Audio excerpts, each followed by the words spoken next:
আচ্ছা বন্ধুরা, বলো তো তাহলে কি করতে হবে আমাকে? আমাদের কাজটা কি হবে? আমাদেরকে কি করতে হবে এই জায়গায় আসার জন্য? গুড। অনেক লেখাপড়া করতে হবে। Good. একটা হাততালি হবে বন্ধুর জন্য।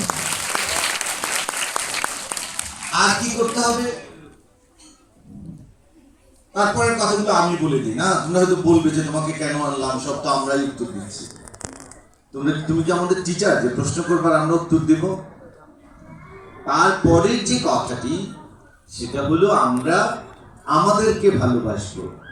কাকে ভালোবাসবো? নিজেরা নিজেদেরকে ভালোবাসবো।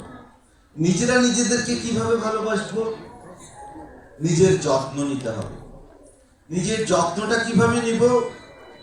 আমরা সময়কে শ্রদ্ধা করব, মার কথা শুনবো, বাবার কথা শুনবো, শিক্ষকের কথা শুনবো, দাদা দিদার কথা শুনবো, মুরব্বীদের কথা শুনবো। নিজের যত্ন আস্তে আস্তে হয়ে যাবে। তোমরা কি শুনতে পাচ্ছ আমাকে? নিজের যত্ন নেওয়ার জন্য খুব ভোরে ঘুম থেকে উঠতে হবে। ঘুম থেকে উঠে আমাদের দাঁত ব্রাশ করতে হবে। কি ব্রাশ করতে হবে? মুখ ধুয়ে নিতে হবে। তারপর আমাদের পরিষ্কার জামা কাপড় পরতে হবে। হাতের নখগুলো কেটে নিতে হবে। মাকে বলে দিতে হবে, নাকি নিজেরাই কাটবে? নিজেরা এখন কাটার দরকার নেই, আরেকটু বড় হন তারপর কাটেন। মাকে বলবে কেটে দিতে, ঠিক আছে?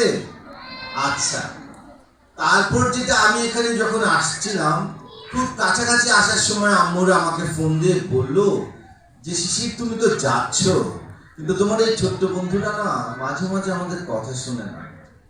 কথাটা কি ঠিক নাকি? না, না। আমি তো বলি হ্যাঁ। বলে কি, স্কুল থেকে গিয়ে মাত্র কোথায় জুতা, কোথায় ব্যাগ, সবকিছু এদিক সেদিক ছড়িয়ে ছিটিয়ে দিয়ে তারপর বলে আম্মু তোমার মোবাইলটা দাও। এটা কি ঠিক বলেছে আম্মুরা? এইটা তো ঠিক বলেছে। আচ্ছা, তারপর বলে দেখো তোমার বন্ধুদের জন্য কত চমৎকার করে রান্না করে রাখি। ছোট মাছ রাখি, শাকসবজি রাখি, ডিম রাখি, দুধ রাখি। কিচ্ছু খেতে চায় না ওরা।